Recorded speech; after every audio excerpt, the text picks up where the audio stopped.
A good afternoon and welcome to Live Impact News right here on the 13 News Now app. It is 1:01 p.m. on June 2nd, 2026. It is a Tuesday afternoon, and we're joined, as always, by the People's producer, Nia Campbell. Nia, what's going on this afternoon? Nothing much. I'm doing good. How are you? We are doing good. We had a very busy morning stream. I'm interested to see how busy the afternoon stream is. We know for sure that we'll be having a White House press briefing that we do believe will be Dr. Oz at the podium. Caroline Leavitt continues to be on maternity leave, the usual White House press secretary. So it's been a rotating cast of Trump administration members. We're told it's going to be Dr. Oz today. That has not begun yet, however. We're keeping an eye on the White House press briefing. That White House press briefing comes in the midst of yet more turmoil regarding the war in Iran. We know that there has been a lot of, how do we put this? There has been a sort of a fork in the road, if you will, or Iran has made it known essentially that a part of the ceasefire needs to be Lebanon and Israel no longer having conflict. Very specifically, Hezbollah, the militant group within Lebanon, not having conflict with Israel in order for the ceasefire to hold and for negotiations to continue, if you will. I didn't put that eloquently, but I think that we get the idea. So President Trump has said yesterday via Truth Social that Israel and Hezbollah agreed to dial back the fighting. Now, dial back is kind of an ambiguous tone.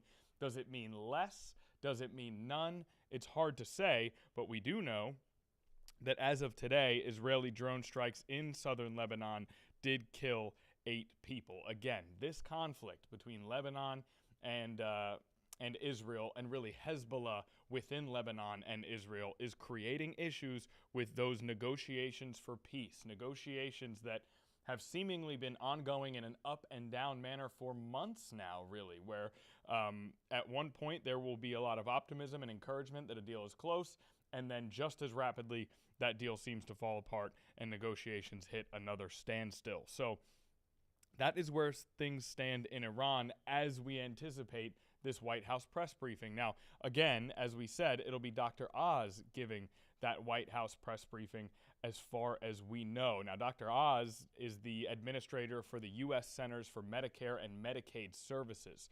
So to what degree will he be taking questions on the war in Iran? And to what degree is this a White House press briefing as we know it, where there's a question and answer portion at the end that covers a wide range of topics from reporters in the room, versus just an update regarding his department of expertise from Dr. Oz? We don't know for sure, right? It is labeled a White House press briefing, but it is Dr. Oz who is hosting it, and so we don't know how this will take shape. We are keeping an eye on that as we go forward.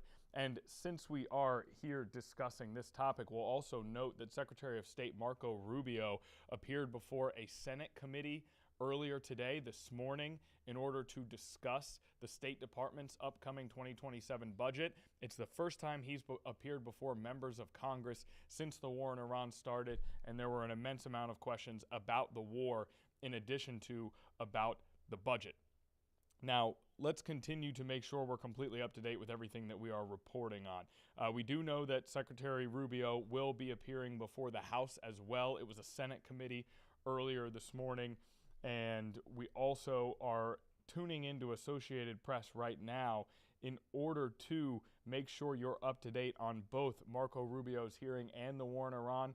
And as we tune in to the Associated Press page as we speak here, we are also getting some breaking news that came down. This was updated at 1:02 p.m. It's 1:05 p.m. And the news we have here is that President Donald Trump has tapped Bill Pulte, the head of the Federal Housing Finance Agency, to be the acting director of national intelligence. He is a real estate scion without any clear national security credentials, according to the Associated Press, that has now been promoted to the acting director of national intelligence. This announcement comes as a surprise. It was made on social media by President Trump, and he'll be replacing, if you remember, Tulsi Gabbard. Tulsi Gabbard stepped aside I want to say it was 2 weeks ago. She stepped aside and she said it was to be by her husband's side as he fights cancer. So Tulsi Gabbard stepping aside, and now Bill Pulte, again, the head of the Federal Housing Finance Agency and a real estate scion, will now be promoted to the acting director of national intelligence while we're in the midst of a war with Iran.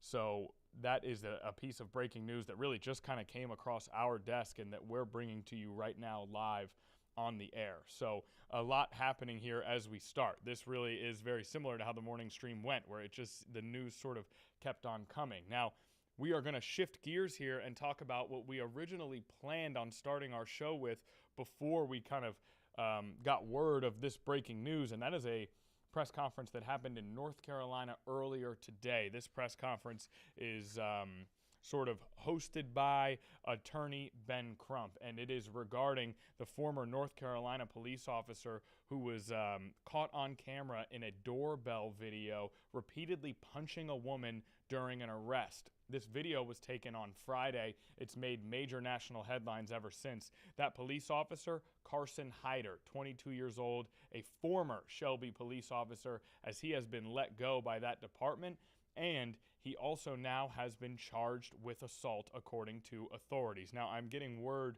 from Nia Campbell that we're going to toss to break here. We are going to go to that press conference very shortly. Nia, do we plan on going to that press conference after we return from break?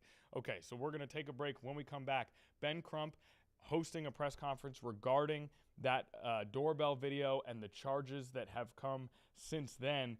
And also during that press conference, we hear from Cherie Moore. Cherie Moore is the individual who was being punched in that video as she was being arrested. She was present at the press conference. She spoke very briefly in addition to Ben Crump and other attorneys. That's coming up next here on Live Impact News.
Welcome back to Live Impact News. As promised, we head out to Shelby, North Carolina for that press conference regarding the video and subsequent charges of assault that came as a doorbell camera caught a Shelby police officer repeatedly punching a woman in the process of an arrest. Excuse me. We're going to go out to that press conference right now. You see Ben Crump at the podium, and standing behind him is Cherie Moore, the individual who was assaulted in that video. Let's go out to Shelby right now. For allowing us into your cathedral here in Shelby, North Carolina. I am attorney Ben Crump, along with attorney Chance Lynch.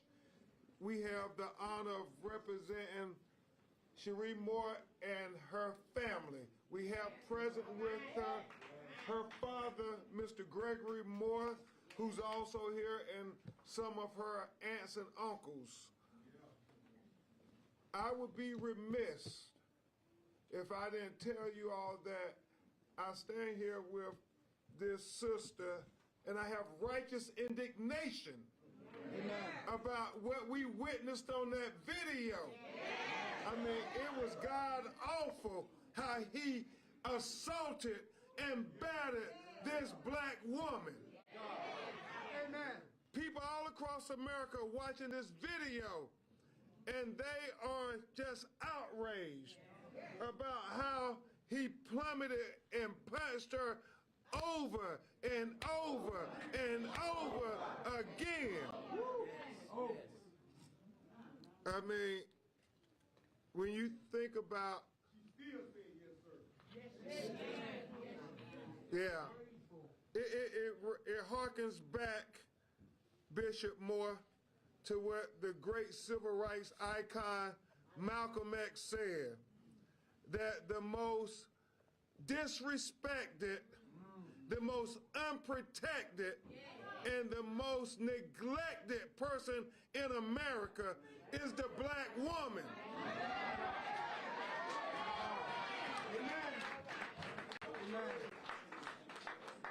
But we will fight so they cannot disrespect our black women anymore. We will fight so that they will not neglect our black women anymore. And we will fight to protect our black women in Shelby, North Carolina, and all across America.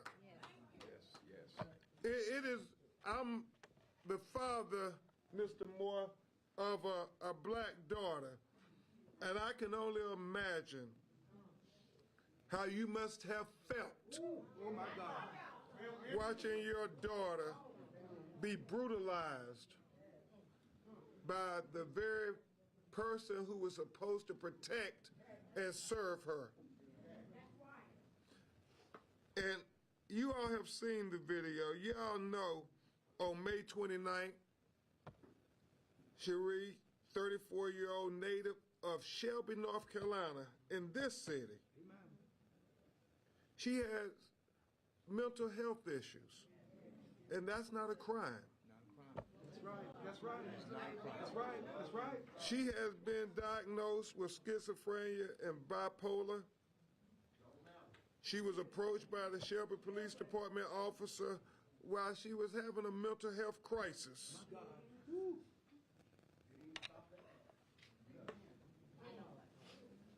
Ms. Moore saying, I don't have a warrant, excuse me. She had the demeanor to de-escalate, and it seems like it was the police officer that was escalating the situation. And it's important. It's important to understand. And I know this is difficult, and she is suffering from post-traumatic stress disorder. Who wouldn't be after that plummeting? But it is important to note, sisters and brothers, we saw what happened on the video, but now we have analyzed it. And we need to continue to break down the video so people could understand truly how horrific this really was. He slams her to the ground. This black woman of about 110 pounds. I mean, this is excessive for no reason when you look at that video. She did not pose any threat to him. Why would he do that to her? I mean, and what you have to understand, sisters and brothers, is when you break down that video, you see him slam her to the ground. And then you see him punch her with a closed fist to her face. Not one time, not two times, not three times, not four times, not five times, not six times, not seven times, not eight times, not nine times, but 10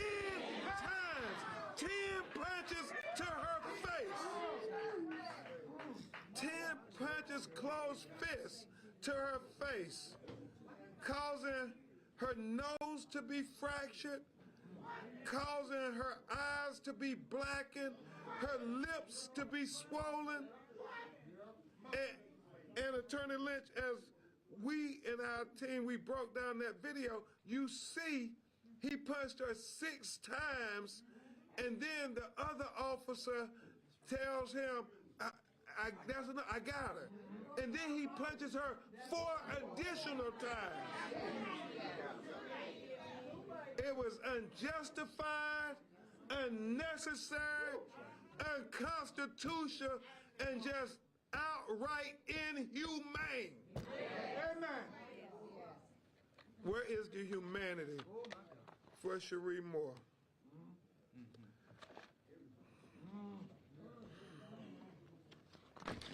I tell you, the thing that really begs the question in my mind, Bishop Moore and Mr. Moore, and this should be a question for all of you too. Right.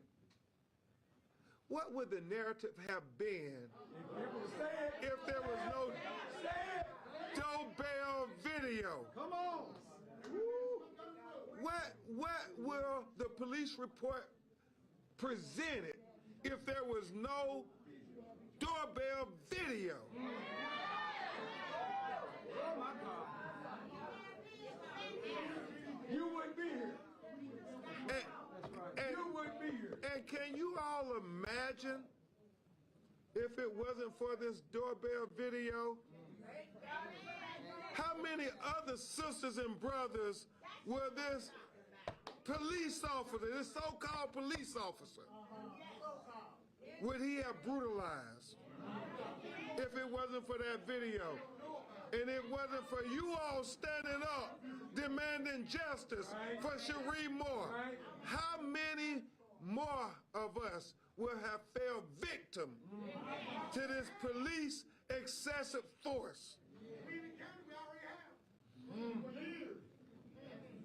We wanted to be clear that we're here to get full justice for our sister. We don't want partial justice. We don't want 3/5 justice. We don't want half justice.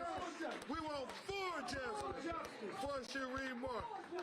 What are we here for? What are we here for? What are we here for? Full justice.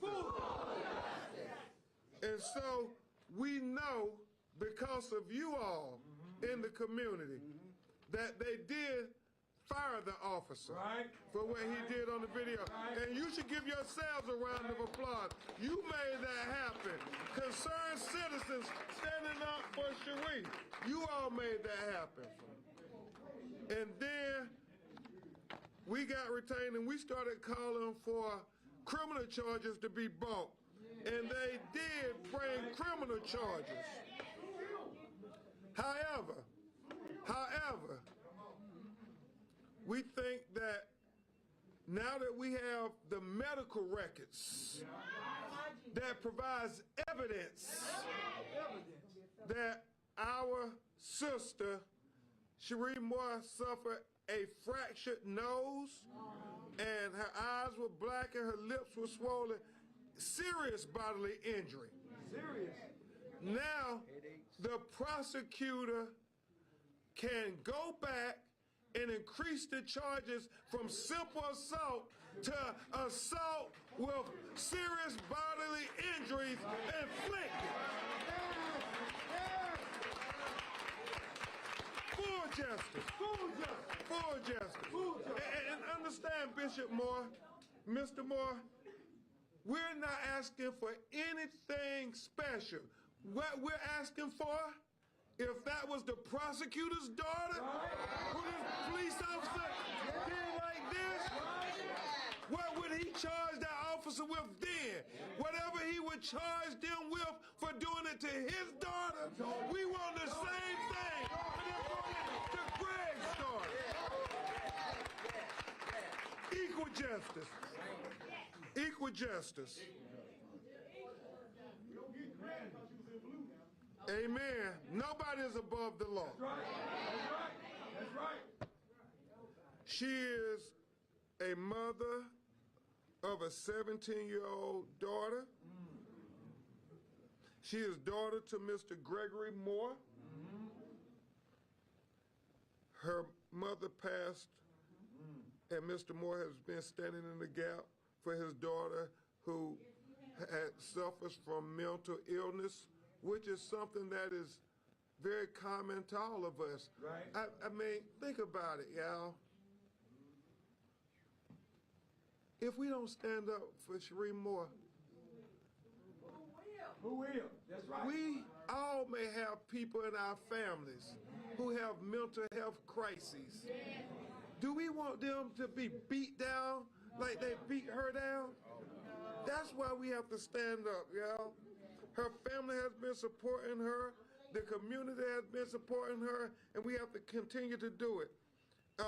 She finished, despite her mental illnesses, she graduated from high school and got an associate's degree. This is somebody, yeah.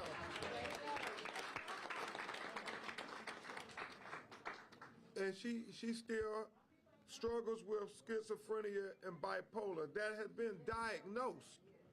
And so we know that this is an ongoing issue. Right. And and so don't blame the victim because of her mental health crisis. Don't blame the victim because of her mental health crisis.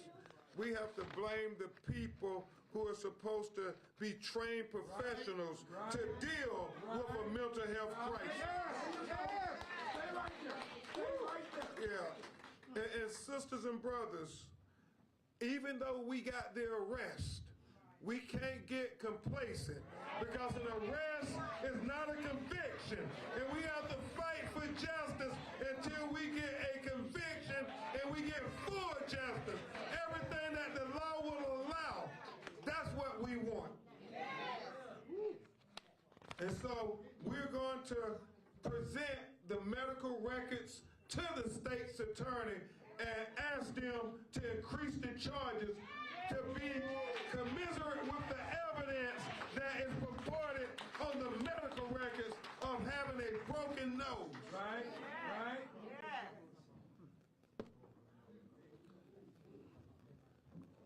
You know, a mental health crisis should not equal a broken nose and a busted lip and black eyes.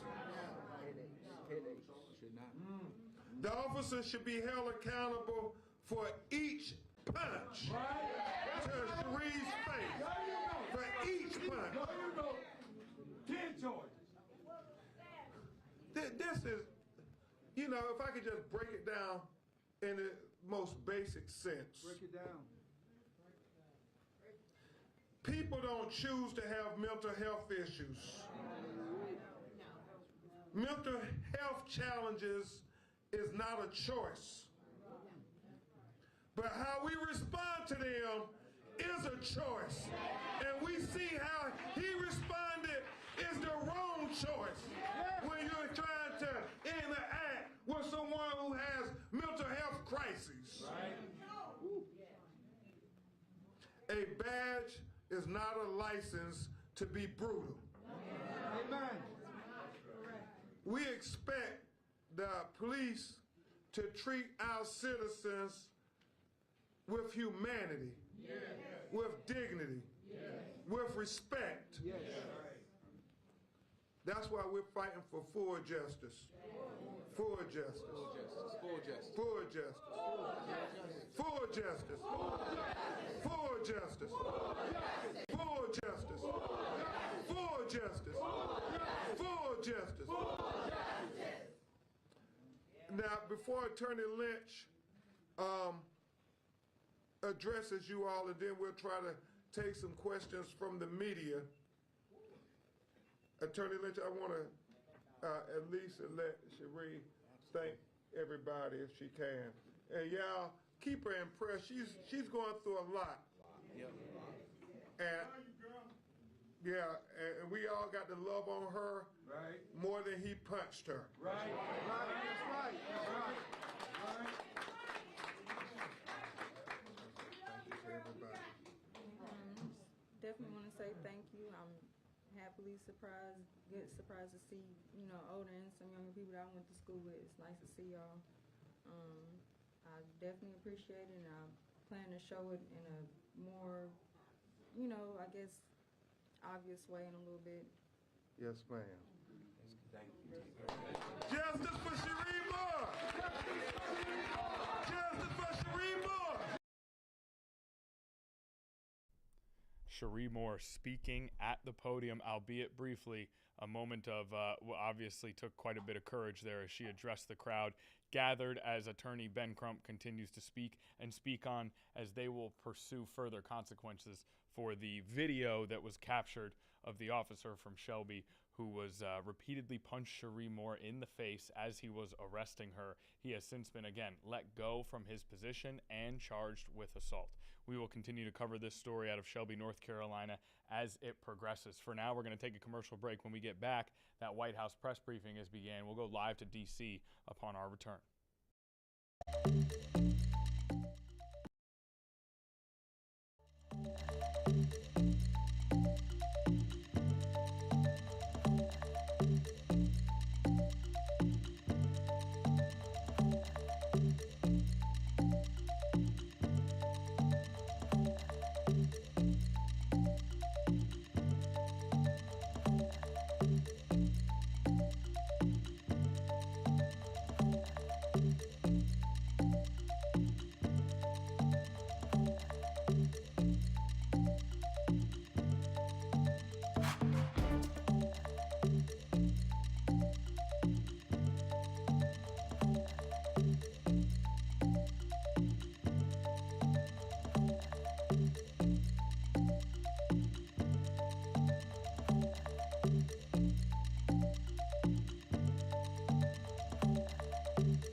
All right, back here in the Live Impact studio, let's head straight to Washington, D.C. Dr. Oz at the podium at the White House.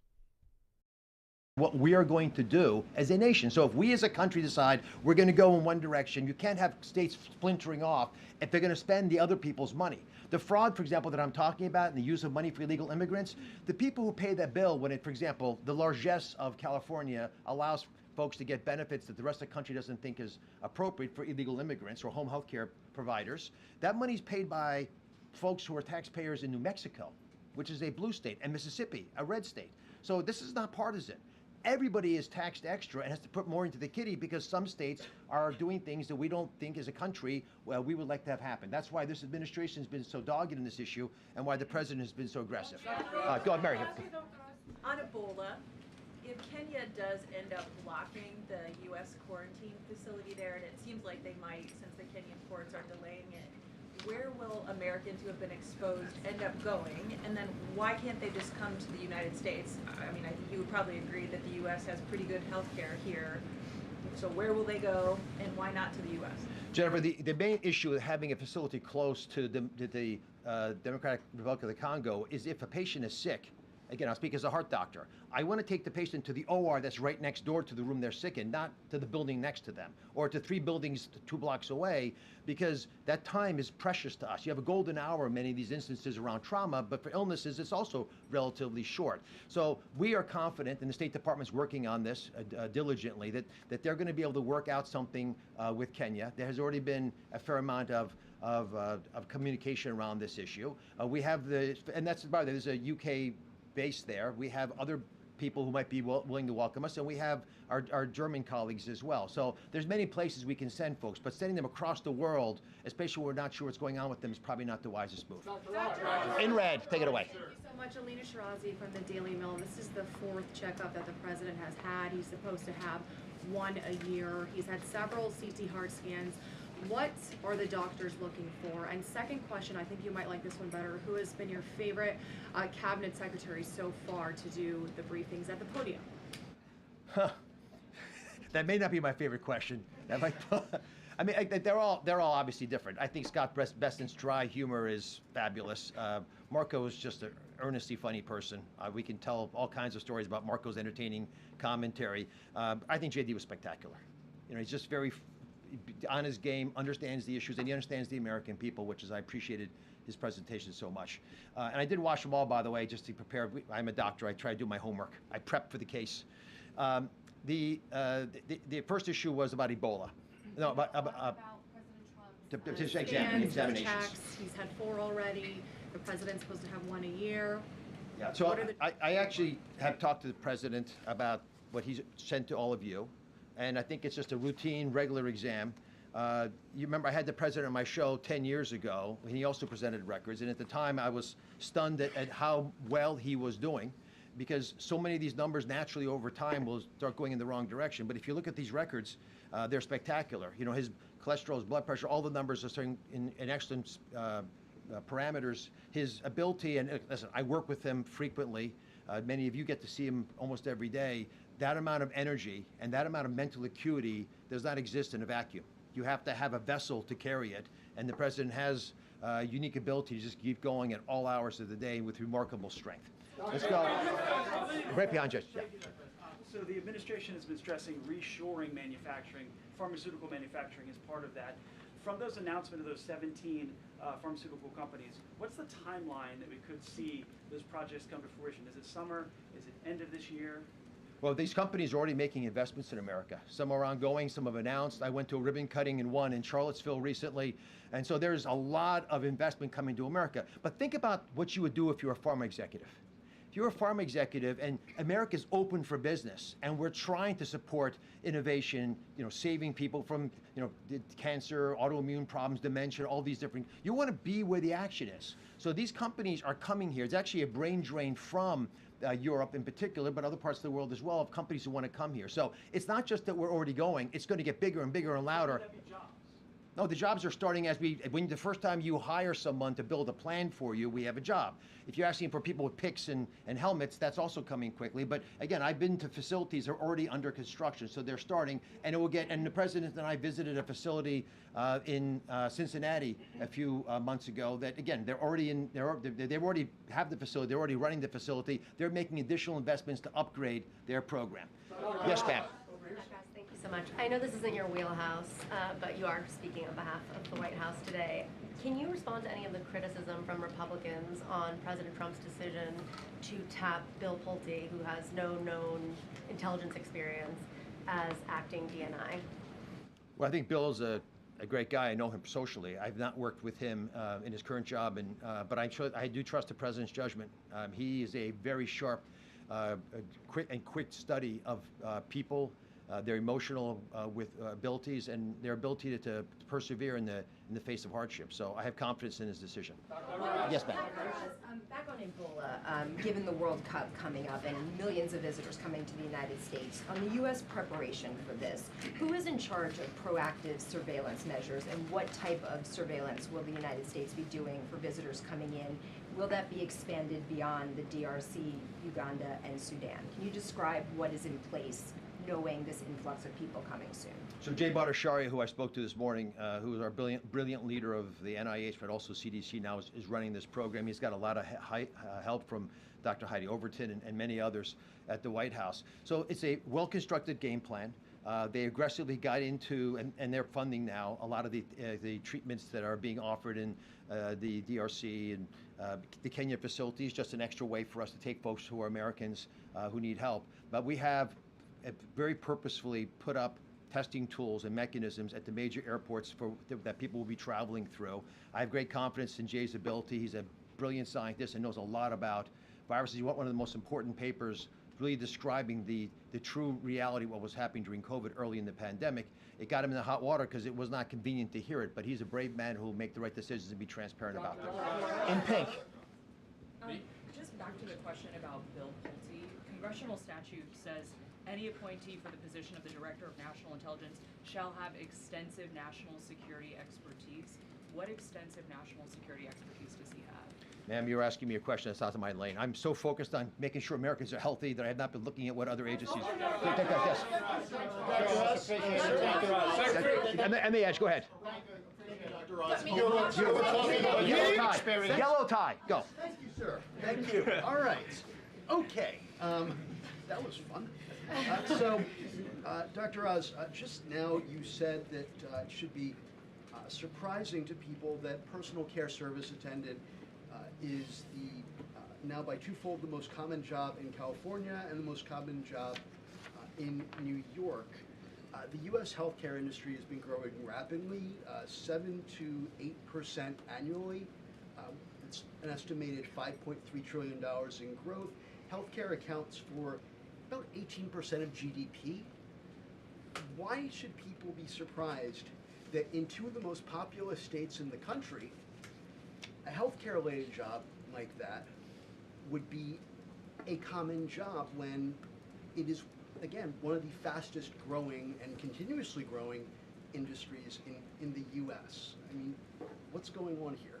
The primary difference between paying for a hernia operation and paying someone to be a personal care service is the reason it's concerning to us.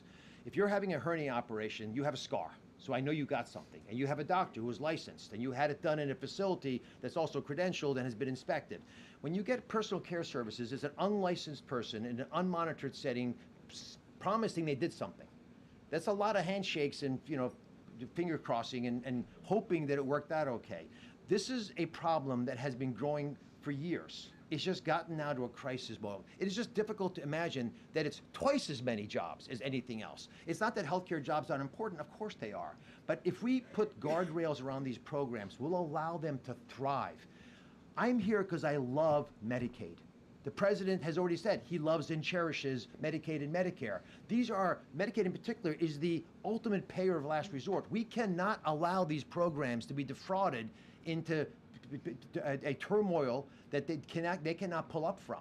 And so if we love these programs, we'll make the difficult decisions. Let me pivot from that just to describe what came out yesterday, which is the work requirement rule that our agency, and Dan Brillman and Caprice Knapp did a fantastic job writing this, dealt with a lot of states, but as you know, in the Working Families Tax Cut legislation, which I believe saved Medicaid. And the reason I say that is our actuarials told us we would be spending $5.4 trillion more for this program over the next decade if we didn't deal with some of the legalized money laundering that was siphoning money out of the program. Part of the reason that this is so attractive to states is they could take money in ways that it was not designed to be used, paying people along the way so they didn't have to pay for it themselves. I get it. I understand why the governors did it, but it didn't align the president with the governors. With that law, we also had a work requirement rule. Now, what was that? The work requirement was based on concepts that date back from when Bill Clinton was president with the temporary assistance for needy families. When the Democratic administration said the fraud is getting so bad, the abuse so big in these programs, we need to clean them up. We need to get people to try to work. It's a path to prosperity. I hope you share this belief, that we're put on this earth with agency to change our future, change the country's future, to make the planet a better place. We're put here to make a difference. But if you're sitting at home, which is true for the millions of people who are able-bodied on Medicaid, on average, you're spending 6.1 hours watching television or just hanging around. That's not why you're here.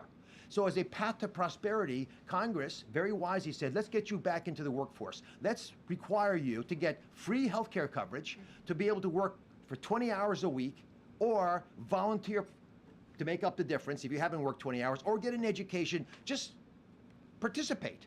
And so that rule came out. It's a, I think, beautifully written effort to try to define for our nation what your part of the puzzle is. Because if you are going to get something that of value from the American people, there should be some obligation, if you're able to. If you're not able to, if you're disabled, if you're, and one of the categories that are well defined in general, not able to work, it's different. But if you can work, you should get up and work again, because that's historically how it always was. In 1965 rather, when Medicaid was created, that was the deal. There were 11 million people in the program. We perverted that. Yes, sir. Doctor, thank you. Since you're here speaking on behalf of the administration, part of the reason we're asking about the President's decision to appoint Bill Pulte to be the head of National Intelligence is it's been 4 hours and we've been asking the White House why he's qualified to do so. You're a heart surgeon or a heart doctor? Yeah. Would you recommend a patient go see someone who isn't? You're asking the question with the premise that Bill Pulte is not qualified. I don't know anything about his situation, and I appreciate you want an answer. I'm not going to be the one giving it to you. Go ahead. Thank you so much. This is Elizabeth with the Daily Signal.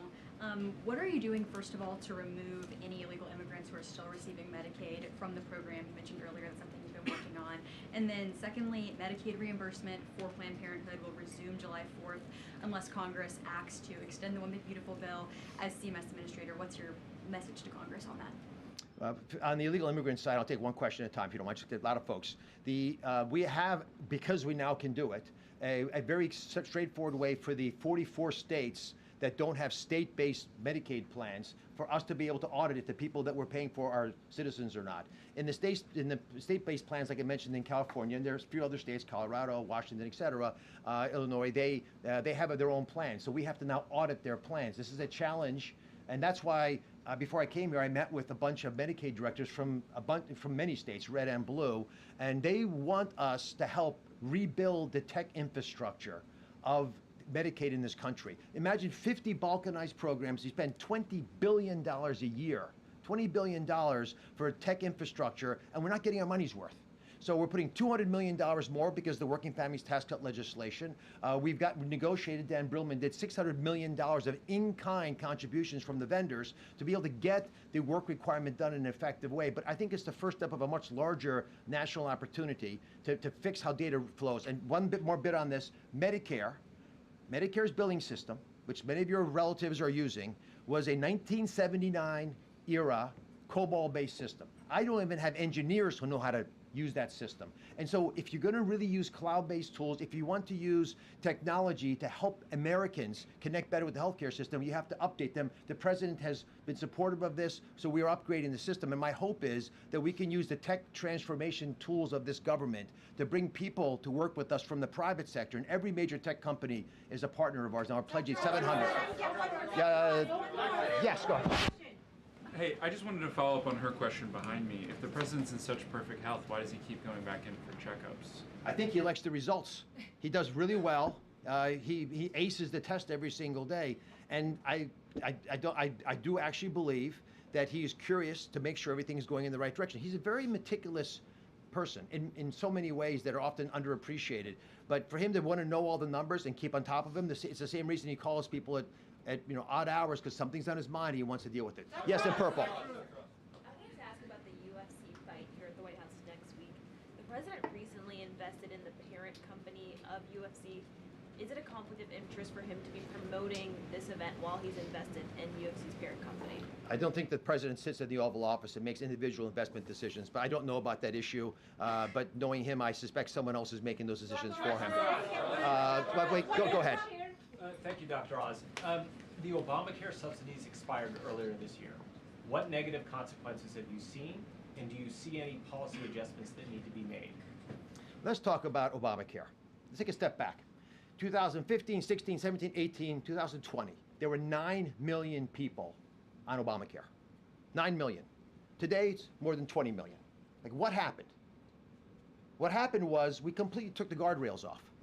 And I know this because I'm working in the agency that actually was told to take the guardrails off. And because there wasn't an earnest desire to keep track of whether you were appropriately on it or not, but more importantly, just get the number to where we all feel good about ourselves. We had massive increases of people joining the program. We believe that 35%, roughly, of the people that are using the Affordable Care Act, Obamacare exchanges, because they've never used the program once, they've never filed a claim, may not be legit. And that actual number may translate to, I don't know, 5-6 million people we could be paying premiums for because they don't have to contribute anything. So they don't even know they're getting it. These are people who have Medicaid, and someone, often a broker, is dishonestly enrolling them on in an Affordable Care Act, or they're in 2 states at once getting full insurance paid for by us in multiple states at once. So we have evaluated these numbers. They're extremely concerning. There's a very strong effort by us. We actually made a rule 2 weeks ago that starts the process. We had tried to do this when we first came into office. A court enjoined us. They did not feel we'd followed appropriate APA guidelines, government guidelines. And so we redid it and now it went back out again. But if you care about the ACA, then you'll want us to take the fraud out. And let me just take a step back.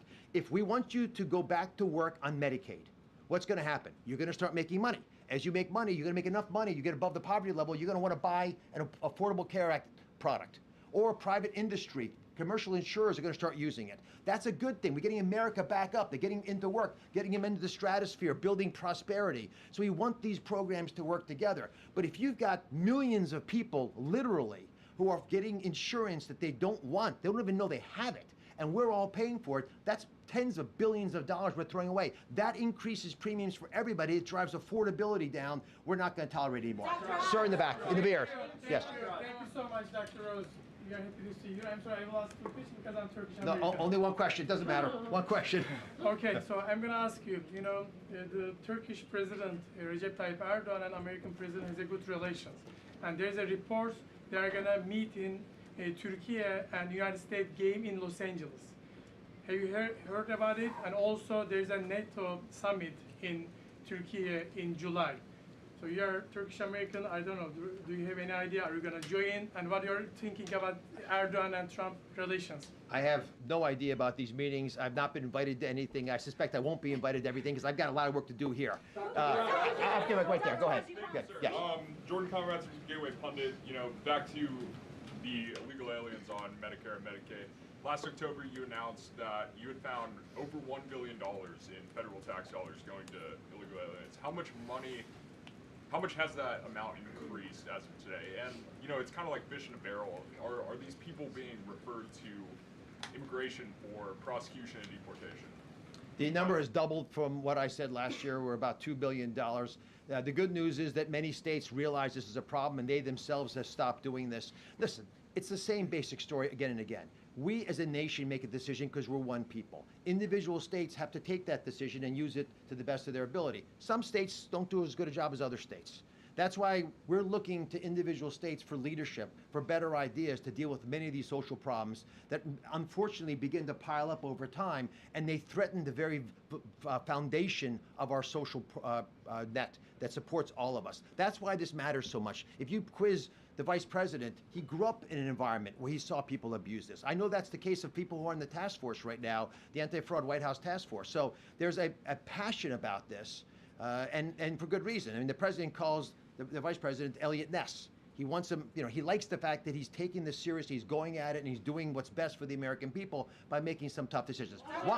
One last question, take it away. Thank you, Dr. Oz. Back to Bill Pulte, but with the national security angle. The president has pushed very hard to renew FISA, Section 702. It expires in 10 days, just ahead of the World Cup. And there's this heightened threat environment with the war in the Middle East. We've heard all of these intel agencies talk about the threat environment these days and how people can be very concerned about it. On Capitol Hill, you've had lawmakers today raising concern about Bill Pulte, and on the Democrat side, questioning his ability to carry out that role fairly and not weaponize it. What can you say about to allay their concerns, and can you also answer a question that was posed by Susan Collins about whether Pulte has a security clearance himself?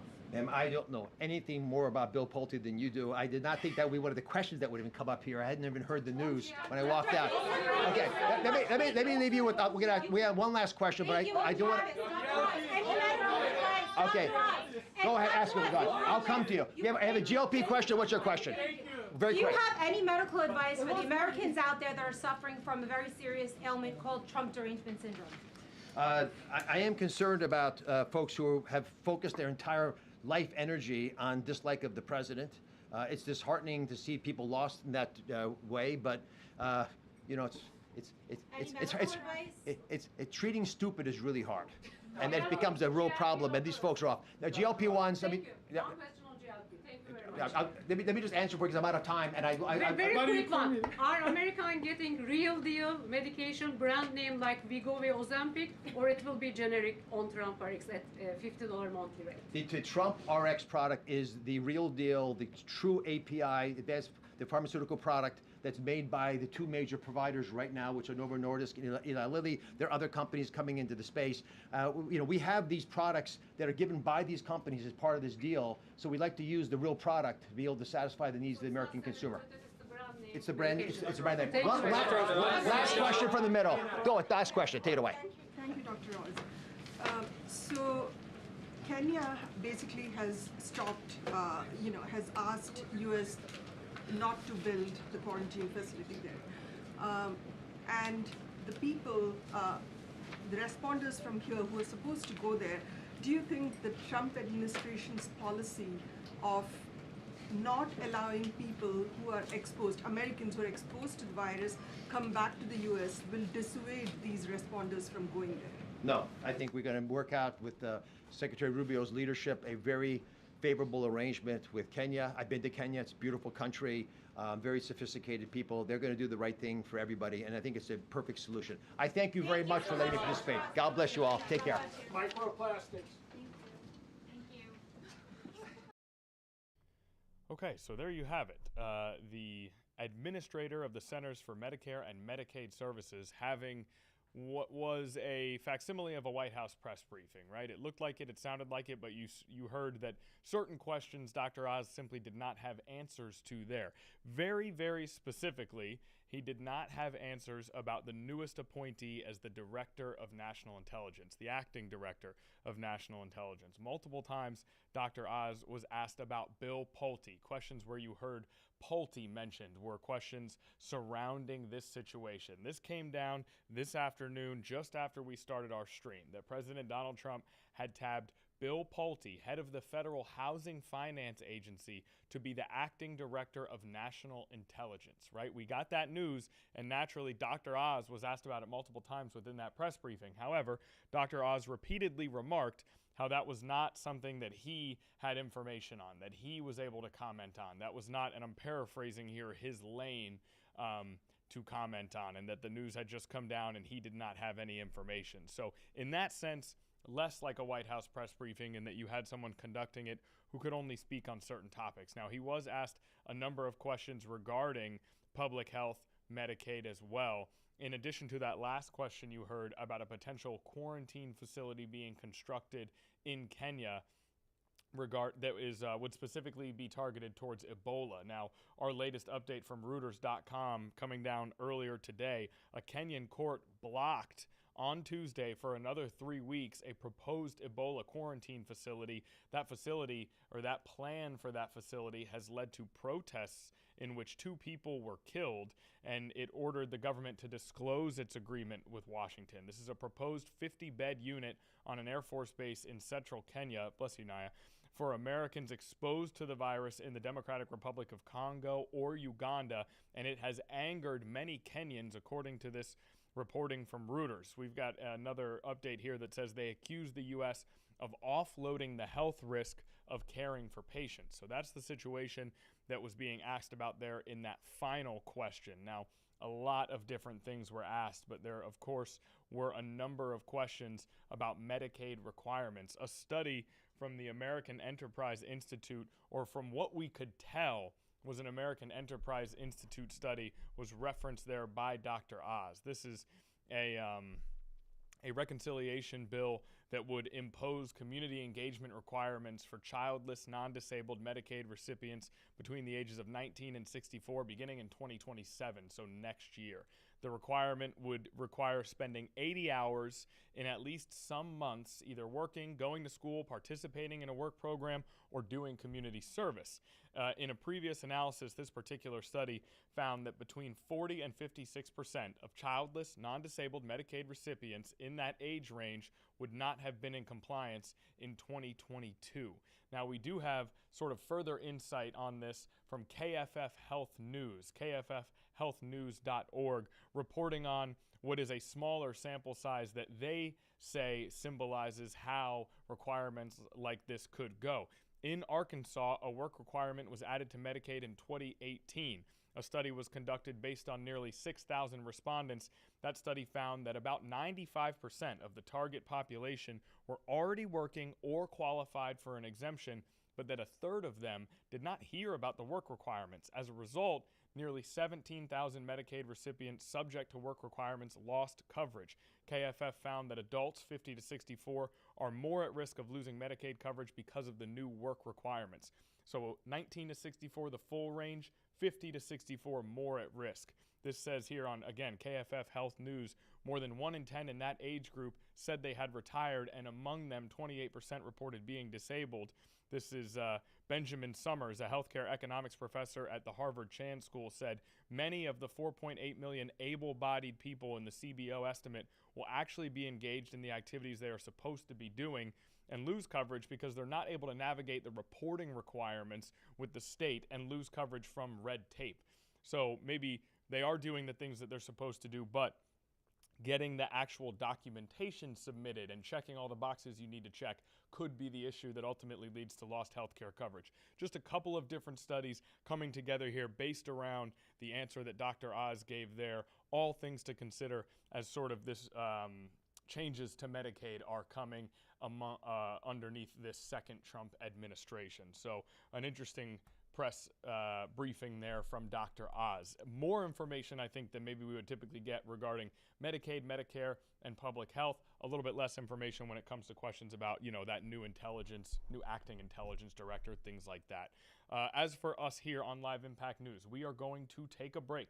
When we return, we have some live coverage that we want to get to and a few things that we've done earlier today to pay attention to as well. Stay with us on Live Impact News.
back here in the live Impact News studios. Let's talk sports. We have reached the pinnacle of two of our Big Four sports here in the United States, the NHL Stanley Cup Finals and the NBA Finals, both starting this week. Tonight on ABC, 8 o'clock p.m., Vegas versus Carolina. Janet Roach has been getting excited about her Carolina Hurricanes, Game 1 of the Stanley Cup Finals. Then coming up on Wednesday, the NBA Finals, 8:30 p.m. ABC, a monster matchup. One of the biggest markets in the world, New York, one of the biggest teams in that market, the Knicks, facing off against the most exciting NBA player we've had since LeBron James, Steph Curry, Victor Wembanyama. All 7'5" of them will take the court in his first NBA Finals on Wednesday. And we have media availability happening for the two teams right now. That's De'Aaron Fox on your screen, a veteran point guard, one of the few veterans who's really a major player for these San Antonio Spurs. His role will be critical. Let's listen in to De'Aaron Fox, point guard, San Antonio Spurs right now. Allow them to get out and run. But, you know, playing a team that has a high-powered offense, you can't help them by having bad offense. So I think that's where it starts, being able to, you know, if we miss a shot, getting back in transition and to limit our live ball turnovers, that, you know, makes it easier and helps them get into an offensive flow even faster. First row here on the left. Darren, Mike Fingers, San Antonio Express News. You talked just about all the connections to the past that are in this building. You also know pretty well how young that locker room is and how little they remember about some of the things that, that you might remember. How do you think Victor, the whole group of young guys have done, you included, connecting to the past while also sort of creating something new? Because this isn't the Spurs team that won 5 championships, right? It's something different. How would you describe that kind of contrast? I think these guys have such a level of respect for all the people that have walked through here. That, you know, every time you see them, even if you're not talking about basketball, you just feel it whenever you go say what's up to them, and, you know, they come by, and it's just, I guess it's so normal now, you know, whenever you've lived through that. And obviously Vic and Steph have been here for a couple years now, but like, you just feel it. Like, whenever I went to Kentucky, like, you feel the winning of a program whenever you just step foot in the building and people just start coming around. And I think they've handled it, I don't want to say with grace, but like, they've stepped into it and they want to be a part of that. So you handle it with the level of respect and with the level of responsibility, knowing that, you know, when you put this jersey on, that you have an expectation.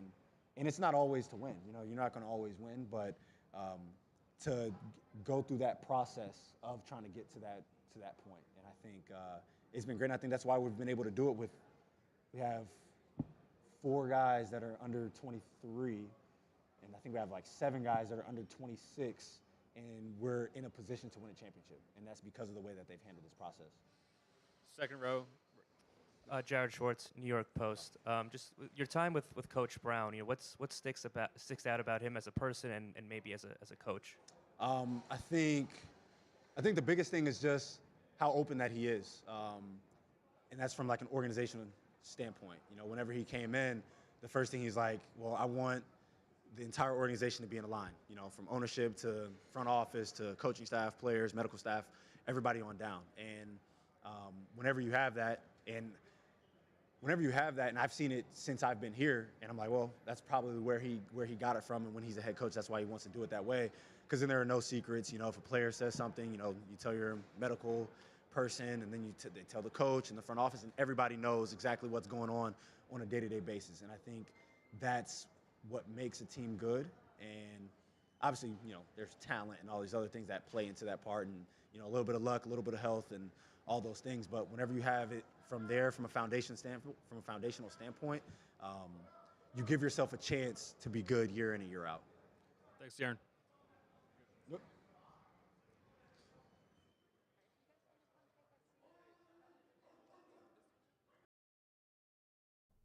All right, we're going to keep monitoring these NBA Finals live opportunities. We would love to hear from Victor Wembanyama, right? So we're going to see if maybe Wembanyama will come to the podium and we'll go to him live. Also, we have another feed that looks like it's finals press conferences. That's likely the New York Knicks, if we can hear from a few New York Knicks. And let's see, we do have another player stepping to the podium here. It is not Victor Wembanyama, unfortunately. That is Keldon Johnson. Now, Keldon Johnson did have some big games in that Western Conference Finals series. But we're going to take this opportunity to go to break. When we get back, we may have a chance to hear from more players who are getting ready for the finals. Don't forget the Stanley Cup Finals Game 1 is actually tonight on ABC. And also, we have another live thing that has come across our desk here. We know that Secretary of State Marco Rubio testifying before a House committee on his department's 2027 budget request. First time he's appeared before a House of Representatives body since the war in Iran began. So a lot going on here. We'll be right back from break. We'll cover it all on Live Impact News.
All right, welcome back into the studio. What we're going to do for now is go out to Washington, D.C. Secretary of State Marco Rubio testifying before the House Appropriations Committee on the department's 2027 budget.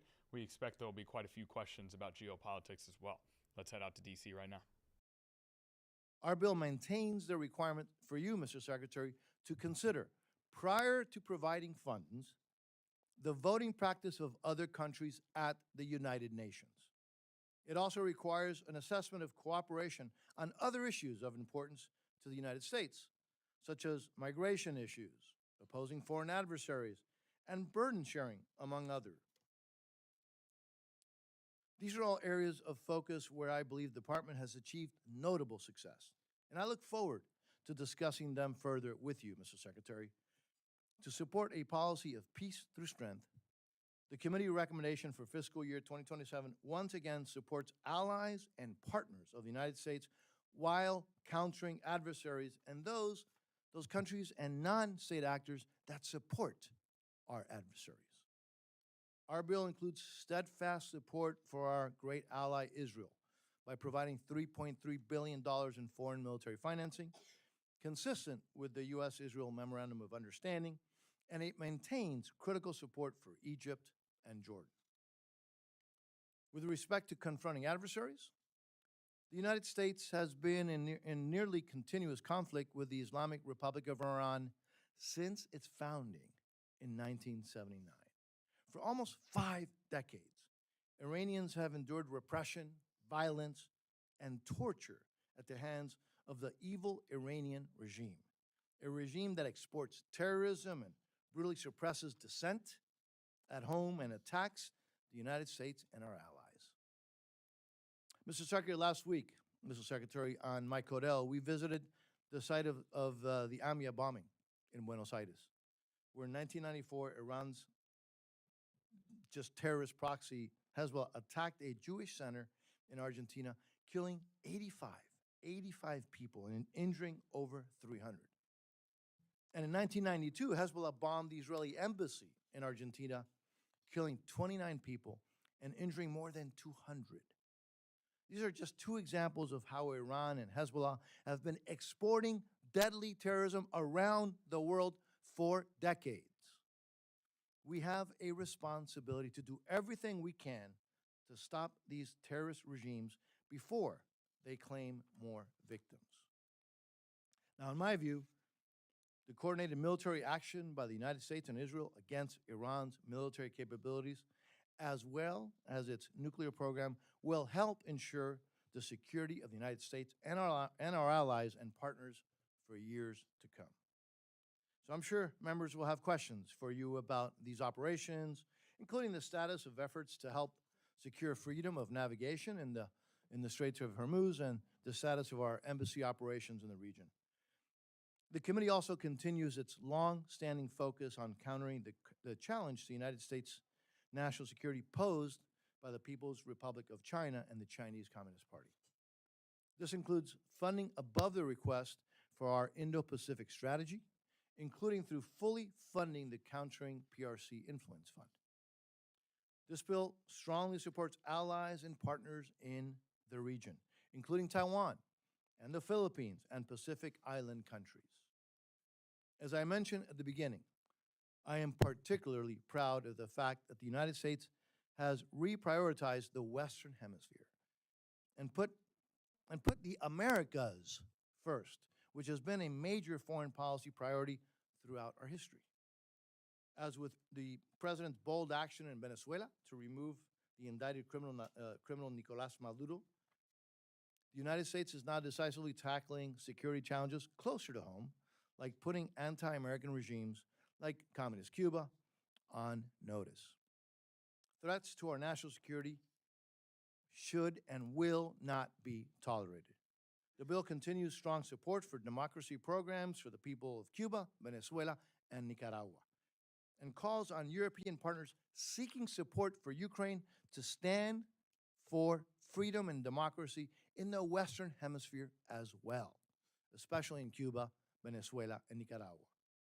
One of the State Department's facilities in Argentina that we visited last week displays a plaque that reads the following. It says the following, quote, "Democracy is still the hope of the world." This is a sentiment that I think we should always remember. More broadly, the committee emphatically supports your efforts to strengthen United States economic ties with countries in our hemisphere. This includes combating the influence of the PRC, securing access to critical minerals, supporting the nearshoring of vulnerable supply chains, and identifying commercial opportunities, such as in countries transitioning away from authoritarian or communist political systems. All of these areas of emphasis align with administration priorities, and I look forward to working with you, Mr. Secretary, on the implementation. Mr. Secretary, we have endeavored in the committee to provide you with the resources and the flexibility that you need to implement the President's America First foreign policy. We appreciate your team working with us to implement community directives from fiscal year 26. And I want you to know that we will work very closely with you on your priorities as we advance this bill through the legislative process. Now, before I conclude, let me thank you for your service and your family, Mr. Secretary, and also reiterate how much we appreciate the service of the men and women of the Department of State. Let me now turn to the ranking member. By the way, another great Floridian, for her opening remarks, Ranking Member Frankel. Thank you, and welcome. Mr. Secretary, you know, it really is something that the three of us all served in the Florida legislature together. a long time ago. And I also want to say, I want to just thank my chair, who we work very hard on bipartisanship, because one thing I do really believe is when we're talking about facing the world and the challenges, that we have to try to be on the same page.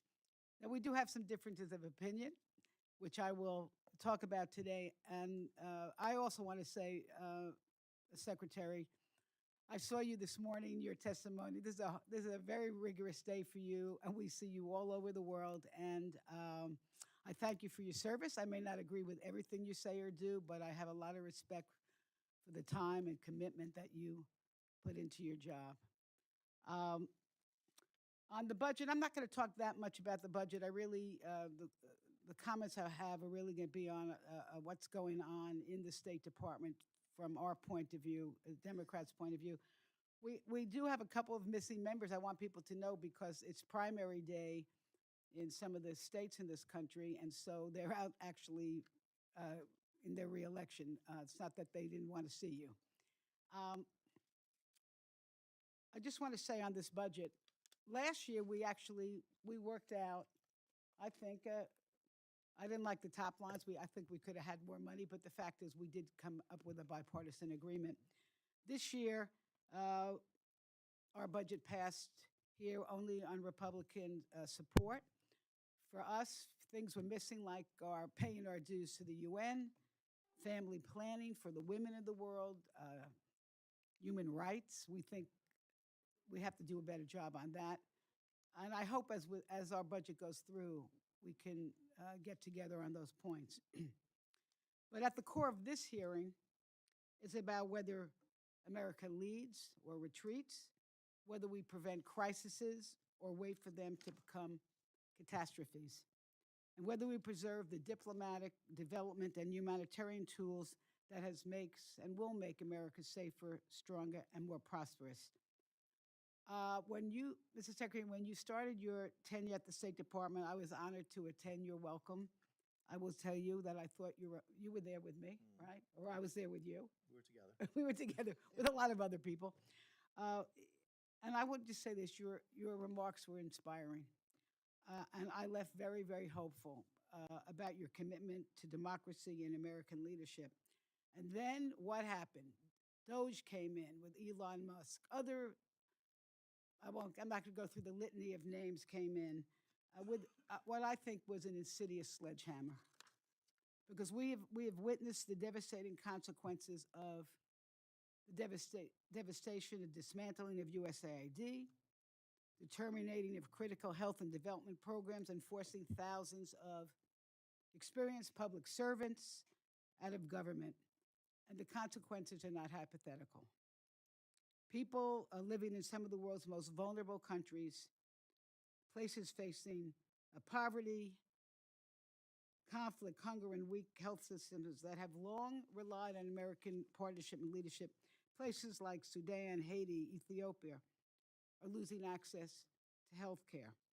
Families are going hungry, humanitarian crises are deepening, and Americans' influence is shrinking as our adversaries are expanding theirs, AKA, of course, China.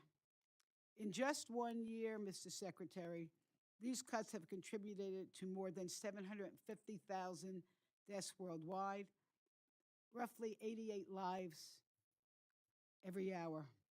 Malaria is surging. HIV treatment programs have been disrupted. Health centers have been closed.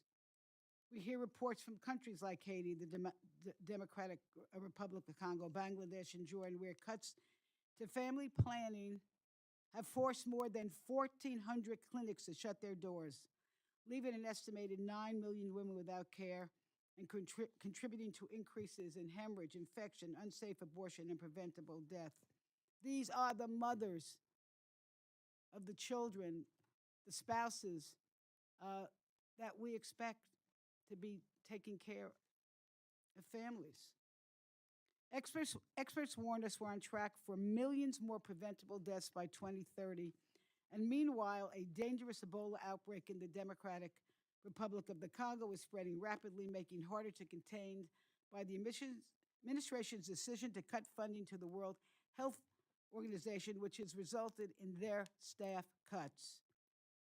And now, this is a good one, or a bad one. At the direction of the vaccine conspiracy theorists, also known as Robert F. Kennedy Jr., the Secretary of Health and Human Services, this administration is continuing to withhold funds from Gavi, the Vaccine Alliance. And this is an organization which has helped save more than 20 million lives since 2000, immunized more than 1 billion children, strengthened health systems in some of the world's poorest countries, and helped prevent the outbreaks of the deadly diseases such as measles, polio, pneumonia, retrovirus, and yellow fever, stopping them from becoming global threats. And now the administration has dramatically expanded the global gag rule, which was in many ways a killer to women, but now to conditioning vast swaths of non-military assistance on ideological requirements unrelated to the mission of foreign aid. And this will disproportionately affect the LGBT community. We should not let ideology get in the way of protecting human rights. At the same time, an understaffed and weakened State Department is expected to absorb the full scope of America's diplomatic, development, and humanitarian responsibilities while operating under restrictive, politically driven directives that often bypass congressional intent. And boy, has that been happening. We were promised that the State Department's reorganization would empower regional bureaus and strengthen American leadership. We do not see that happening. We were told that congressional directed programs would continue. Instead, priorities that Congress has funded and mandated, including food security, clean water, education, and women's empowerment, have been sidelined with little transparency and no clear implementation. And the reality is simple. Too few people are being asked to do too much without the expertise needed to succeed. More than 100 ambassadorial positions remain vacant, including many in Africa, a continent that will be home to 1/4 of the world's population by 2050. And meanwhile, many of our most experienced developmental professionals, grant offers, technical experts, they've been pushed out, leaving an already overwhelmed State Department staff to fill the gap. Because it seems to us that the American appears more focused on short-term transaction than long-term stability. And we are now seeing, and this is shocking, we are seeing life-saving assistance treated as leverage, only offering countries to agree to unrelated demands involving trade, deportations, and critical minerals to get the resources they need for their population to thrive. That's not partnership. I call it coercion. And, around the world, the humanitarian crisis continues. The war with Iran has now entered its 13th week. The Strait of Hormuz, I'm not telling you anything you don't know, remains largely closed, disrupting energy markets and the movement of fertilizer, not just oil, fertilizer, food, and humanitarian supplies. And these consequences are not only felt abroad, but also, of course, here at home, especially to our farmers. So in communities where America assistance was once promoted,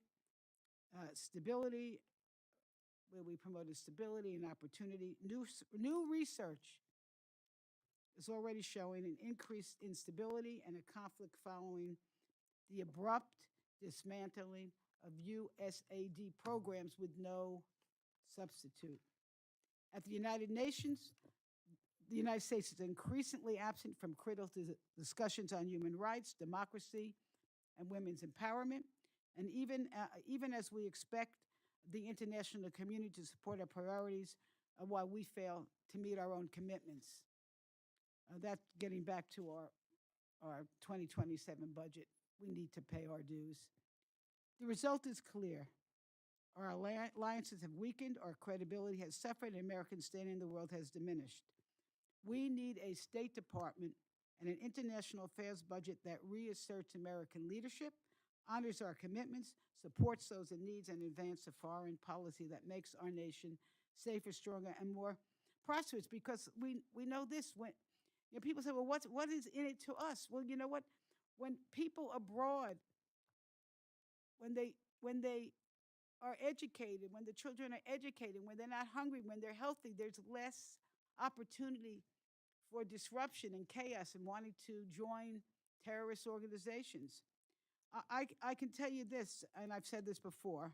I'm not really bragging, okay, but this is how my son was a United States Marine.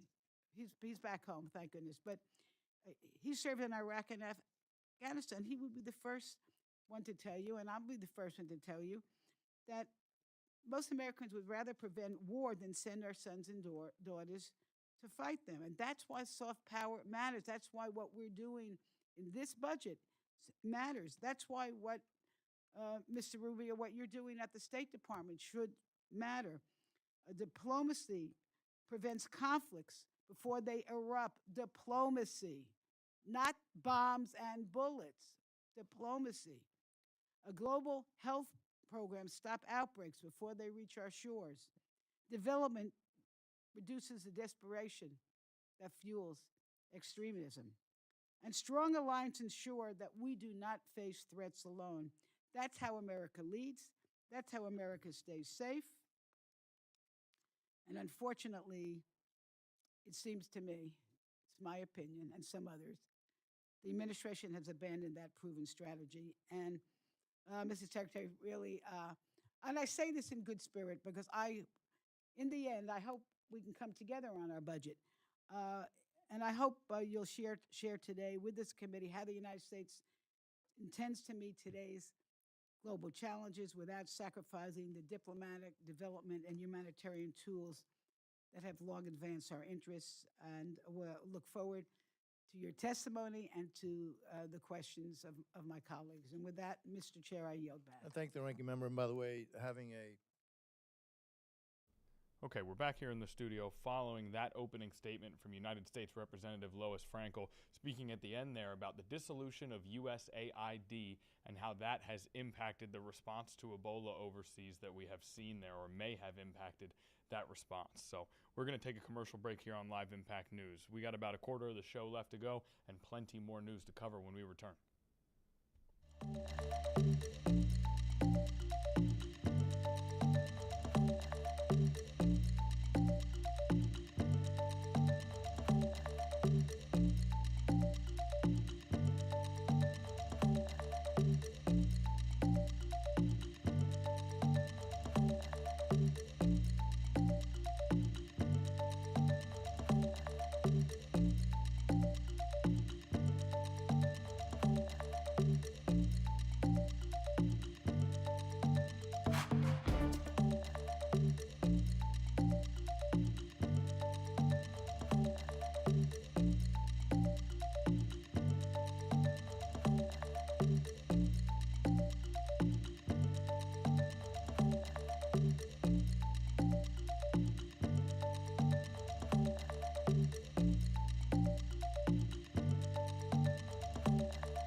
All right, back here in the studio on Live Impact News, let's go over something happening here locally at some of our beaches in Hampton Roads. Is that we have riptide warnings out and about today as there is a strong riptide. There's a red flag warning out in Croatan, the north end, and the resort area of the oceanfront. You can see at the bottom of your screen there, not only can you see those cresting waves and just kind of incessant whitecaps that are flowing into the shore, but you also see that empty lifeguard stand right there with the flag blowing in the wind. So red flag warnings, Croatan, North End, and the resort area, and this is not something to be taken lightly, right? It's easy to just look out into the ocean and look out into a situation like that.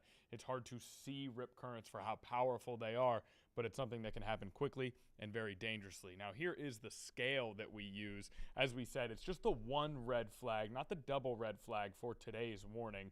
No swimming, high hazard, high surf, and strong current. So that middle area, which still has no swimming as its sort of defining statement there when that red flag is up due to rip currents. And it can go to purple flag, or even the purple flag is a little different. The purple flag is presence of dangerous marine life, or that double red flag you can see where water is closed. But for this red flag, no swimming, high hazard, high surf, and strong current, and those red flags are up at the Virginia Beach oceanfront and in Croatan. And again, look at that shot. It's beautiful, right? It looks wonderful, but it does indicate a high rip current. And you can see there are still people out on the shore who are taking this all in, but easy to tell there is no one in the water. Now, granted, it's a bit cold today, and much colder at least relative to what we've been experiencing here. I believe it might be even in the high 60s, the very high 60s, but albeit still cold for a June 2nd day in Virginia Beach and in the 757. So for the time being, we wanted to make sure we included that in our report. Red flag warnings, Croatan, North End, resort area of the Virginia Beach oceanfront, and those waves cresting in, just nothing but white caps for the water that we can see in the Atlantic down there at the Virginia Beach oceanfront. And so that's something that we'll try to give updates on somewhat frequently as we go throughout the summer to make sure people are guarded against rip currents. Again, you may look out into the water and even seeing these waves, you may think, oh, some slowly cresting waves, that's not so bad, but it's something that can very quickly and very swiftly whisk you out to sea, and it can be very dangerous. And each and every summer, we want to make sure that we give updates on those riptides as they may come. Now, let's shift our attention here just a little bit. We do have a few live events. We spent some time in the Marco Rubio hearing. We still have not seen Secretary of State Marco Rubio on the stage. So far, it has just been elected officials giving warnings. We also have a stakeout outside of the Capitol building. So if we are able to hear from Democratic or Republican lawmakers, we'll go out to said stakeout. And we've seen quite a bit of activity on our NBA Finals press conferences feeds. And so it appears as though a player will take the podium soon, but they have not done so yet. So we'll continue maybe here with coverage of safety precautions related to the World Cup. The World Cup is going to be here in North America, Mexico, United States, and Canada, all hosting World Cup games in multiple cities and on multiple coasts. On the one hand, you have what is simply one of the most astounding, not only athletic, but cultural events that the globe has to offer. With that comes an immense amount of security needs. So we have a press conference from Houston where there will be games regarding World Cup security. As I say that, Chuck Schumer has actually taken the podium on Capitol Hill. Why don't we go live out to D.C., Naya, and we'll have this video regarding safety precautions no matter what. For now, let's listen in on Senator Chuck Schumer out on Capitol Hill. And it's just disdain for the American people. This corruption is in broad daylight. It's self-dealing with the government seal. Trump sued his own government, had his own Justice Department settle the case, and is now trying to use taxpayer dollars to pay off his MAGA allies, billionaire buddies, and cop-beating insurrectionists. And let's be clear, Trump has not killed this slush fund. He has not revoked the special tax immunity he gave himself and his family. He has not ended the corruption. He hit a temporary roadblock. That's it. Any toothless promise by Trump is worthless. His promises are worthless. The only way to end this scheme is abolish it by law. And that's what we, Democrats, will fight to do. If Republicans bring their reconciliation bill up this week, the very first amendment I will offer will be to ban Trump's slush funds permanently and revoke his family's free reign to commit tax fraud forever.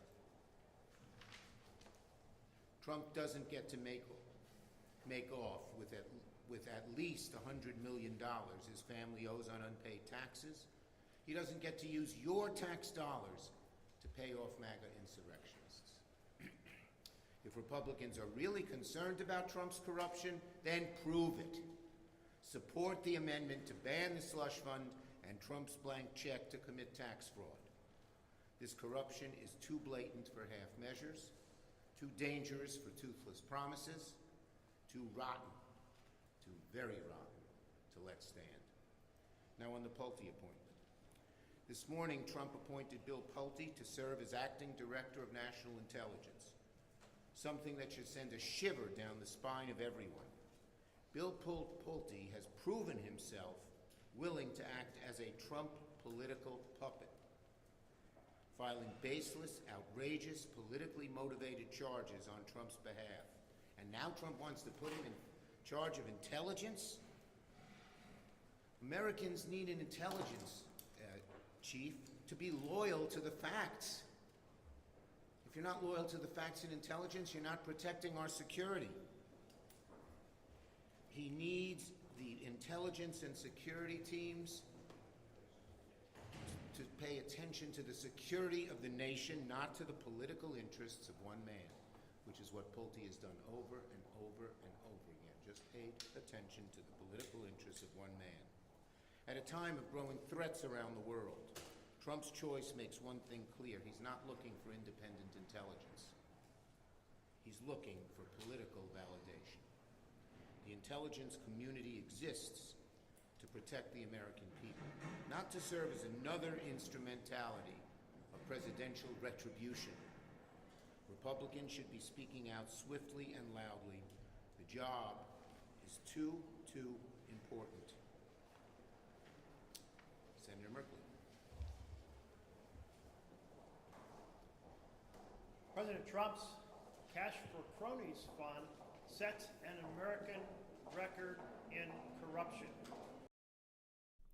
All right, so Chuck Schumer there speaking about both that Trump anti-weaponization fund that has been a major point of contention amongst politicians, both on the Democratic and Republican side. Also speaking about the appointment of Bill Pulte to the intelligence, to the head of national intelligence, or the acting director of national intelligence, news that we reported right off the top of the stream. Bill Pulte, currently head of the Federal Housing Finance Agency, now appointed by Trump to be the acting director of national intelligence. This comes after Tulsi Gabbard stepped down from that position, citing her husband's fight with cancer and the need to support him. So more changes to the administration. Chuck Schumer remarking on Bill Pulte and his credentials in that particular soundbite. Now, Marco Rubio is finally speaking at the appropriations hearing that we have been planning on going to. So I am going to refer to the People's producer, Nia Campbell here. Nia, do we need to take a break here? Should we go out to Marco Rubio? I know we've kind of been going rapid fire. I've lost track of the breaks a little bit. We can take a break before we head out there. Okay, let's go ahead and do a commercial break, and then we'll get right back out to Washington, D.C.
All right, welcome back into the studio here. A few things that are percolating as we speak. Marco Rubio is now answering questions at his House Appropriations Committee hearing. We also have New York Knicks players taking the podium for those finals press conferences. We're going to start with Marco Rubio. We're going to listen to the Secretary of State for a brief moment, and then maybe we can move forward with more finals coverage if we have time. For now, Secretary Rubio. Their economic vibrancy to allow small businesses to develop and the like. And part of that is ensuring that the wealth of that country, which is primarily through mineral resources and energy resources, are going to help the people of Venezuela directly. And that's what you see through the Treasury blocked account, is that the money that they're generating from these oil sales is being driven to pay for things like salaries and to buy medical equipment and things that are beneficial to the people, not being pilfered and used as side hustles to help cronies. Obviously, more work remains to be done.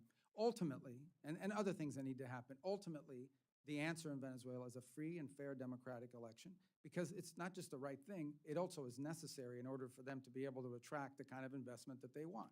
In order for it to be a long-term and investable place that can attract the kind of capital and interest and normalize the way their economy works, they will need to have a government that is legitimately in place through elections.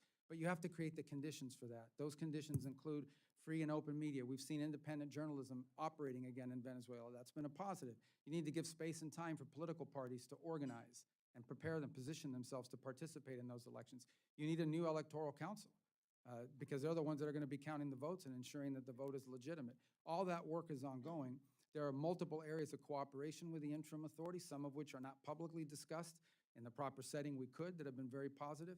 And I also think, for talking about diplomacy, we now have an embassy open there with Americans on the ground every single day, interacting with the business community, with American businesses that are interested in coming in, with members of the interim government, and also members of the opposition. So I think we're making good progress. We're not where we need to be, but we're only 5 months in, and I think it's important to remember that, because this will take some time. We're dealing with 16, 18 years of a system, and reversing that responsibly will take some time, but we're moving in that direction, I think, in a good pace. Thank you, Mr. Secretary. The ranking member, Louis Frankel. You're recognized. First, just very quickly, Iran's proxies have been the cause of so much human suffering, not just in Israel, but around the world. Of course, Hamas was responsible for the attack on Israel. We see Hezbollah shooting rockets into Israel, but other parts of the world. Question. Okay, so as you can see here, Marco Rubio's video feed has frozen, the audio feed ongoing, but it's not exactly a digestible listening experience. So we are going to move forward from that. The NBA Finals Wednesday on ABC, Game 1, 8:30 p.m. Mike Brown at the podium, head coach of the New York Knicks, speaking now. Let's go live out to Mike Brown. We got Mikal Bridges up as well. We'll start with head coach Mike Brown, head coach of the New York Knicks, the first coach to lead them to the finals since 1999. You've got some history with, wasn't that long ago, but what do you remember about your time coaching him, and what is it going to mean to see him on this stage? Lovely family, fantastic wife in Rasay. Just comes from a great family. He's a great human being, first of all. I enjoyed my time being around him as a human first, and then just talented. Sky's the limit for him. He can give it to you on both ends of the floor. He's a game changer, and obviously in big moments, he knows how to come up big, and that's evident with his Clutch Player of the Year award that he had won. So, fantastic player, fantastic human being. Vince? Vince Goodwill, ESPN. When you first took this job from the outside, the perception was Mike Brown has to develop the bench. The starters were getting run into the ground. How much of that was a conversation through the interview process about developing a deeper rotation? And secondarily, how was that in application when Josh Hart's minutes go from 38 to 28? The process of pulling the starters back, developing a longer bench. It seemed like it was rocky moments through the season, but it got you here. First of all, there's always rocky moments during the course of the season. That's what the season's there for. I actually hoped that there would be some big rocky times or adverse times, because you have to try to fight through them as an organization, not just as a team, but as an organization, to see if everybody can stay connected during those times, because getting to the finals is not easy. And if you can navigate through some of those adverse or tough times throughout the course of the season, you'll give yourself a chance when it really matters, which is in the postseason. In terms of the minutes, it's just a philosophy that I had. This is one of the many things that I learned from Pop and Steve. You know, Steve was really good at trying to play a lot of different guys. Not only that, a guy that hadn't been in the rotation for a while, one game he might throw him out there as a starter.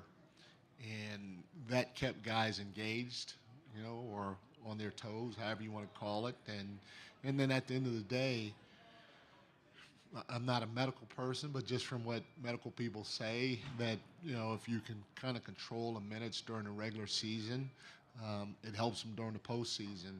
And, you know, so from people telling me that, I believe it. And that's what I tried to do. Mike, Tim On the Reynolds. left front, Tim. Tim Reynolds with the AP. Good to see you. You too, man. I know it's been half a lifetime since the last time you were a head coach in the finals, but when you look back at your journey, how much maybe did you need to go through that and the lessons that came? How do you think that helped shape the next 20 years of your coaching life, or 19, I guess, of your coaching life? Everything. I'm a firm believer that, you know, stuff happens for a reason. And, I've enjoyed every single job that I've had. My time as an assistant under Steve, that was fantastic for a lot of reasons, not just professionally, but personally too. I had an absolute great time, you know, being an assistant coach in San Francisco under Steve. So, and with those players, so learned a lot of life lessons and professional lessons doing it. Obviously, you know, anybody that was a head coach would want to be a head coach for 30 years until they retire. The pay is a little different. But at the end of the day, I wouldn't trade anything that I went through along my journey for just being a head coach the whole time, because, you know, I truly believe this. You learn probably more in adversity or getting knocked down than just riding a high wave. And so, again, not just professionally, but personally too. So I enjoyed my journey and I wouldn't change it. Last question, Robert. Mike, you talked about the alignment with ownership, front office, coaching being so important to reaching, you know, this stage. James Dolan's ridden highs and lows with the Knicks over his ownership tenure, but from your perspective as the top of the pyramid, what's been the most important thing he's contributed as his part of that alignment? Just his willingness to challenge us in a respectful way. I mean, you know, it's his team. He's the boss. He's not, I guess, overbearing or around all the time. When he is, we don't always talk about basketball. We talk about other things too, but he challenges Leon. He challenges me. He challenges the players in the right way.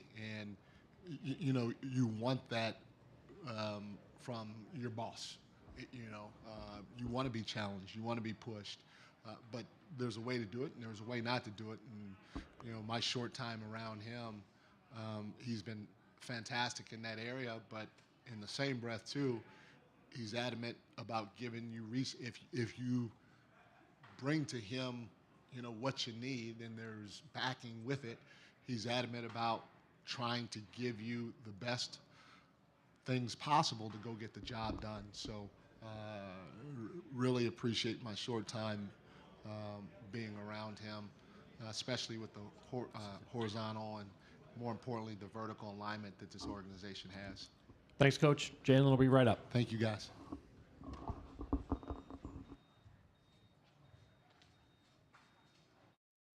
All right, so there's Mike Brown, head coach of the New York Knicks. You know, when he was hired as head coach of the Knicks, there were a lot of questions. He had been to the playoffs with Sacramento. He coached LeBron back in 2007, 8, 9, but it had been a while. Looks like Jalen Brunson has now sat down at the podium.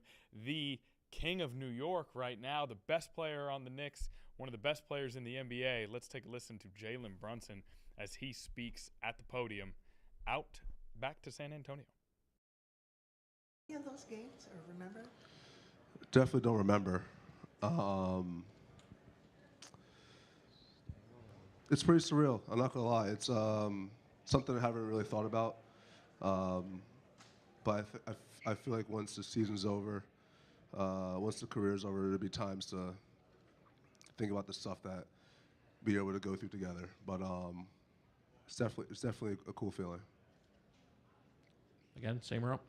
From your matchups this year, what have you made about Castle as a defender and how he defends you?